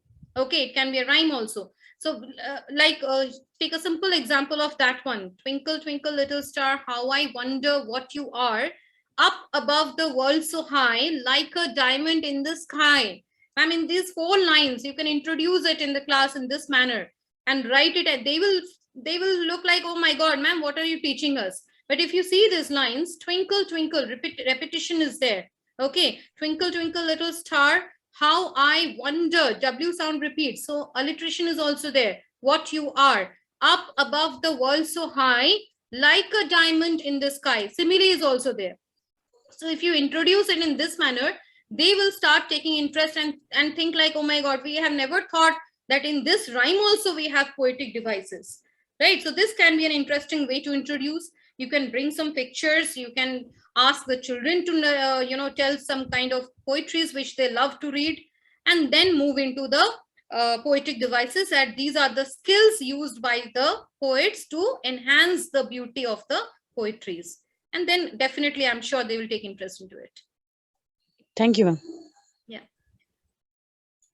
Ma'am, up next, we have Miss Nena. Please unmute yourself. Yeah, hi, ma'am. Actually, I couldn't get the difference between consonants and alliteration. So if you could just explain it again. Okay, sure. Nena, alliteration means what? Repetition of the first consonant sound in a particular line of a poem. Repetition of the first consonant sound. It can be k, b, l, t, anything. All right. And consonants means repetition of a consonant sound, fine, but not only in the beginning, anywhere in between the line. Anywhere. Okay. It can be in the beginning, it can be in the middle, it can be at the end also. That is repetition of a particular consonant throughout the poem. And when it is only in the beginning, it becomes alliteration. Only in the beginning, you just strike it off. Okay, that is alliteration. Thank you so much, ma'am. Before we proceed with the next question, dear participants, the link for the feedback and certificate form is already in the chat box for your perusal. Ma'am, up next, we have Matilda. Oh, okay. She has come from the textbook to the session. I believe so. Good evening, ma'am. It's Matilda. Good evening, ma'am. Okay. Ma'am, I just want to know whether the rhyme scheme is continued to the next stanza or we take a fresh rhyme scheme for the next stanza. When there are many stanzas. Yes, ma'am. When there are many stanzas in the poem, usually if we say A, B, B, and taking in consideration of the next stanza, we go to a separate rhyme scheme or the same is followed. Yes, ma'am. See, if the sequence is same, suppose if it is A, B, B, C, C, then again you see D, D, E, E, F, F. Okay. So if the sequence is same, then we can say it is written in a rhyming couplet. Okay. So 2 lines rhyming same. But if it is like A, B, C, B, and then it is again D, E, D, E, again you can say F, E, like that it is written, then we can say yes, it is having same rhyme scheme, not separate. Maybe the words are different, but the style is same. So we can write it as A, B throughout. You don't have to write C, D, or again E, F, not like that. We can write it is A, B throughout the poem. Until and unless it is having different words again into it, that becomes a blank verse again. All right, ma'am. Okay, ma'am. Thank you. Thank you very much. Yes. Up next, ma'am, we have a classic example of onomatopoeia. So it's H-double-M. Could you please unmute yourself? Oh my God. I'm sure they're very inspired Okay, we'll move on to Prashant. Otherwise, Prashant, please unmute yourself. Good evening, teachers.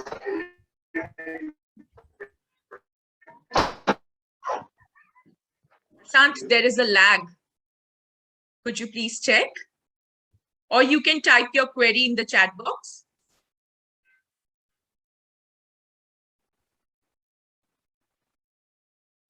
I'm again asking him to unmute if he can.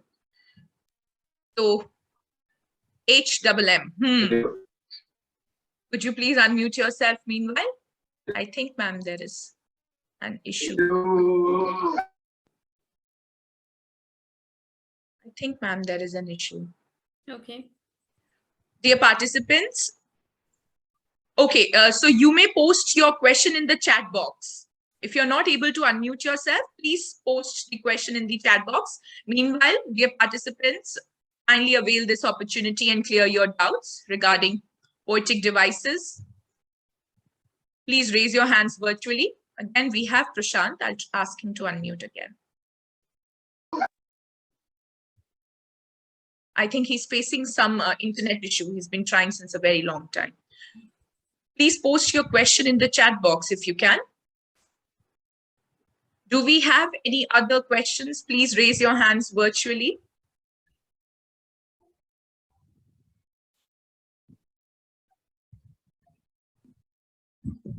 There's a question in the chat box. Yes, sir. Just saw that, sir. Just saw that. I'll read it out. Ma'am, the question is, how do we differentiate between irony and sarcasm? Yeah. See, irony and sarcasm is almost similar when we say something, but we mean something else. But ironical statements are, taken in a much softer tone, we can say, in a funny manner, humorous way. But sarcasm is not taken in that manner. We say that, oh, she is speaking sarcastically. Means we do not take it in a positive manner. Means we are hurting someone else's emotion, or we are disrespecting someone, okay? So it is, we can say, an informal way also, we can say. So sarcastically, people don't like such type of people who speak sarcastically. Ironically, we speak in a much softer and a politer tone. All right, that's the only difference. Ma'am, can we also say sarcasm has a very implicit ridicule attached to it? Yeah, definitely, ma'am. Yes, ma'am. Ma'am, we have a question in the chat box. I'll quickly read it out. In term 2, how the questions of poetic devices can be asked, as there are no 1-mark questions either, like the MCQs you were saying. Yeah. Talking about the question answers, like 2 markers are there and 4 markers. All right, 2 marks question you have to write within 30 to 40 words, and 4 markers within 120 words. So poetic devices, usually if it is asked there in the question, it will not be directly asked, like what is it and all. But yes, the question can be, what is the symbol, okay, or how does Aunt Jennifer's tiger symbolizing the male-dominated society? So in that case, you can just add few lines on the poetic device, symbolism or imagery in that way. And in long question answers, my suggestion, long question answers should be divided into 3 parts. First should be the introduction, but although it is not asked, okay, but to score 4 out of 4, your answer should be different from others. Okay, you cannot just like write very plainly and score 4 out of 4. So introduction, from where that has been taken, who is the poet? If you know, please put it in your answer. Then in your content itself, when you're writing the answer, write down that the poet has used metaphorically these type of terms, or ironically, or he had symbolized these terms, technical terms, which you have done today in the session. Use it in your long question answer, which will definitely help you in scoring marks, in the content related. So, the division of marks also, content expression is there, 2 + 2. So there you're going to write that metaphorically it has been used, or the poet is comparing one object to another in using similes. Or we can write also, like there are lots of anaphoras used. So when you're writing 120 to 120 words, what will you write? The content, you cannot just keep on writing in that. You have to make the answer different And style, your writing style should be different from others. There you mention all the poetic devices used. That means you know everything about that poem. You are thoroughly prepared. All right, don't just write simply, okay, this is what, Tale of Custard the Dragon is happening. Okay, Amanda, she has been scolded. This. Don't start writing this story. All right, your answer should be like it is, you're writing an answer for the poems in that manner. Direct questions will not be there. Unless Very well and answered, reference to the context comes, then. Okay, yes. Ma'am, in fact, I'd like to share, like for a class 10 student, we gave them a question, something like this. We asked them how parenthesis has been used in the poem Amanda to explain her interior monologue going on, her illusionary world. So we can actually put questions like this. We have a very lovable Japanese cartoon character, Shin-chan. Shin-chan, please unmute yourself. Hello, good evening. I am Chinmay of Oxford Secondary School. Yes, hi Chinmay. Hi. My doubt is that, what is apostrophe? Apostrophe. Apostrophe means when we are having a conversation with some inanimate object, a special type of personification. All right, special type of personification, human qualities are given to inanimate objects, but I'm having a conversation, as I have given the example of that orange, or maybe I'm talking to the sky, I'm talking to the moon. Poets usually love to speak to the moon, so when I'm having a conversation like, oh, okay, so the moon is so beautiful, oh, the weather, like I'm talking to that weather, or maybe the flowers in the garden, then it is apostrophe. All right, having a conversation. And personification is just giving some qualities into it. That's it. Very beautifully explained, ma'am. We have another participant, known to be unknown. Could you please unmute yourself? Ma'am, yeah, I think they have a net problem. Ma'am, we have a question here, not related to poetic devices, but I'll still take it. They're saying, what if we write more than the prescribed word limit in the literature answer? Will that be okay, or they'll be penalized for that? See, writing, like if it is 120 words, my personal suggestion, 10 words more is fine. Okay, but do not extend too much. Like if the answer is like 120 words, I think in one page you can easily write it, right? You do not extend to 2 pages. You keep on writing, then what will happen? You will be deviated from the content of the question. Okay, so that examiner, she will be struggling to find out where actually the keywords are there. When we do the, corrections of the papers, we try to find the keywords. The words which we want from the answer, has that child written or not? So that should be there. So 10 words more, it's okay, 10 to 15, but not more than that. It becomes too lengthy. It should not be visible to the examiner. Huh? That's very important. Okay. All right. Yes. Deduction of marks not there. Ma'am, my compliments for your patience. We have few more questions. Ma'am, there is a question. The books flew off the shelves, and it is given as an example of personification. But Ms. Manisha says that kind of cannot be necessarily a human attribute. So how can we say that it's personification? Is it a hyperbole? The books flew off the shelves. Yeah, the example which we just now shared, right? Books flew off the shelves. Yes, it is personification because books are flying, right? You have to look into the word. All right, it is not hyperbole. Hyperbole means too much of exaggeration when it's happening. Now, in that sentence, if I add 1 or 2 more sentences, right? The books are flying, in the, like we can say, crossed a distance or reached that country. If I'm doing these words or these sentences which are exaggerating, too much of exaggeration, then it becomes hyperbole. But the books flew off the shelves means just it has fallen down from the shelves. So yes, it is personification only, okay, not hyperbole. Salam, sir. The next question is for you. Are there any certificates for students as well? Students, if they find that it is useful, definitely we can give. Thank you, sir. Ma'am, there is another question. They're saying, how much marks will poetic devices carry for term 2? Do we have any set marks for it? No, we do not have any specific set of marks, okay, from the CBSE. But poetic devices, why we have done, again, I'm telling, first thing is to understand the poems, you should know the poetic devices. So if you're not understanding the poems, or then you cannot analyze it also, you cannot comprehend it also, you cannot think beyond the text. That is what CBSE is telling, thinking beyond the text, extrapolation. Right? If you see the questions, it is not only related to the chapters given. If we take the example of Boli's chapter, it is not about what is happening only in Boli's life or Valli's life, right?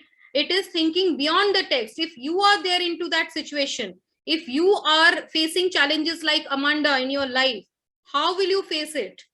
We all face challenges. So it is extrapolation. There is no set of marks specifically by CBSE, like these many questions will be there or this is a weightage and all. But to understand the poetries and to write the answers, that is what I'm telling. Long question answers, I find children get stuck when they get from the poems. When they get from the prose, usually they quickly attempt those. But when they get from the poetries or the poems, they feel scared to attempt. The reason is they think like, what I will write. I only know Amanda was scolded by her mother and she was thinking like she's Rapunzel and mermaid. Thus, that's all, what all I will write. So there the answer is to understand the poetry and to present your answer. It might happen that 2 questions comes from the poems and 1 from the prose. Then what will you do? Because out of 3, you have to write 2. Right? 3 questions, very less options are there. Only 3 and you have to write 2. So then what will you do? If 2 questions from poems and 1 from prose, that means you have to attempt 1, right? So we should not take any chances. Be prepared for with all the chapters and do not do any selective study now. Already selection has been given. That option is given to you.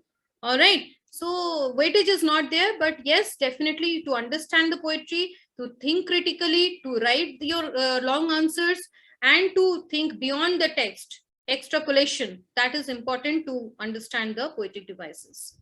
Okay. Thank you, ma'am. Megha has a question. Megha, please unmute yourself. Ma'am, actually, we don't have any doubt, ma'am, but we are thanking you very much from bottom of our heart because we have not much about this. We have gotten clear information. So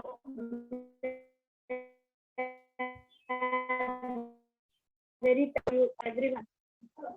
Thank you, Megha. Thank you so much. I want all of you to score good marks now in the boards. Even though there was a lag, I think as educators, we can understand the sentiments that are obviously conveyed. Ma'am, there is a question. A very relevant question. They say, when should we introduce these poetic devices, these literary devices? In which class we should start introducing this to our students? Yes. Actually, the simpler ones, which is easy to understand, like alliteration, simile, metaphor, personification. These are the simpler ones. Irony, this is also very easy to understand, not so difficult at all. Right? Onomatopoeia, these are easy ones. Should be introduced, I feel, from class 5. Plus 5 onwards, it should start. Easier ones with easy statements. Don't relate it to the poems. First you just give sentences and let them identify it. Then you implement it in the poem. Say, see, this is how the poet has used here. You remember we did this exercise? See how it has been used here by Robert Frost or by Wordsworth. From class 5, it should start. Otherwise, what we see, 9th and 10th, even 11th, 12th, many of them, they just, maybe it has been deleted. We will not talk about the last 2 years. It was different. Okay. But usually they face this difficulty of understanding and, thinking in a critical manner, very difficult. So let's begin with class 5. Thank you, ma'am. Ma'am, just a question popped in. If in the poem Aunt Jennifer's Tigers, there is a question that compares the situation to the real life scenario, will it be relevant to include poetic devices also in our answers? Yes, you can. Okay, but the order of answer is also very important. Relevancy and fluency. These 2 terms you must know. It should be relevant, definitely, and fluency. Like if the question is asking about the real life experiences or something, what you feel, your opinion, your feelings, it should come afterwards. First, you start the answer writing the name of the poet, and then you describe little bit about the poem, including the poetic devices. Okay, then you come to the content. Because once you start writing about real life experiences or what you feel about the society, is it really male dominated, or you have seen examples like Aunt Jennifer, that after that you cannot write the poetic devices, right? That makes the answer very haphazard. So first you should begin like that, and then you can conclude with the content. Thank you, ma'am. Dear students and educators, if you have any more query, you may ask, ma'am. Otherwise, we'll wrap up the session. We can wrap up, ma'am. Almost Yes, 2 hours. Yes, sir. We have messages of gratitude for you, Malika, ma'am. Thank you, ma'am. And I will just end with a few lines about poetry again, okay? And then we can, Himani ma'am, then over to you. Poetry looks like a beautiful landscape for me and for everyone. I hope it will be after this. The words are like a waterfall, flowing nectar of beauty and feelings. Stanzas are winds, playing with the spring flowers. Composition are the greenery, soothing to eyes. And poetic devices are the essence of nature. So without that essence, the nature is not beautiful. And without the poetic devices, poems are also not beautiful. Okay, so I hope that I was able to reach you. And thank you so much for your patience. Thank you so much, sir. And Himani ma'am, for having me here. Thank you so much. Over to you, ma'am. On behalf of all of us present in this webinar, ma'am, I would like to extend our gratefulness and appreciation to Madam Malika Sen for broadening our horizons and regaling us with boundless discourse. I'm sure all of us here will apply these tenets in our teaching modus operandi and how we study, and ensure that all the young learners reap maximum benefit out of it. Dear participants, please note the link for certificate and feedback form has been already posted. You're requested to fill up the form with all the necessary details. I, Himani Bakshi, along with CBSE Bharat Sahodaya Complex, would like to thank Ms. Sen once again for her gracious presence and an enriching experience. Also, I would like to thank Dr. Abdul Salam for his magnanimous support and guidance always. Thank you so much, sir, for the opportunity. A big thank you to the technical team, Arun Mohan sir and Arafat sir, for a flawless execution of today's session. And most importantly, thank you a million times to all the participants for their enthusiasm. I sincerely hope we earned the privilege of your time. Over to you, Salam sir. Very, very happy to have a very brilliant session from Malika Sen. Thank you so much, ma'am. We have no words to express our happiness, and we are receiving feedback from students and teachers, and they have rated your session very excellent. So congratulations to Malika ma'am. Thank you, sir. In fact, we have never, talked over phone, or we have never spoken before, but we have just texted over, WhatsApp. And when Madam offered this session and offered her profile, immediately, I went forth and I requested Madam to conduct a session on poetic device for the students and teachers, and especially it took me to my old days when I was learning these poetic devices in the classroom, and when I was teaching these poetic devices, and it refreshed my memories, all these poetic devices. I also am a literature graduate, so very nice to have your session for Bharat Sahodaya and all the students and teachers, and definitely Malika ma'am has to thank God for having bestowed upon with a very powerful, brilliant, melodious voice. And some even suggesting in the chat box, madam, please drink some water, because two hours continuously I cannot do it. Yes, I cannot do it, but without even a pause, you were you're a very good teacher, I can understand.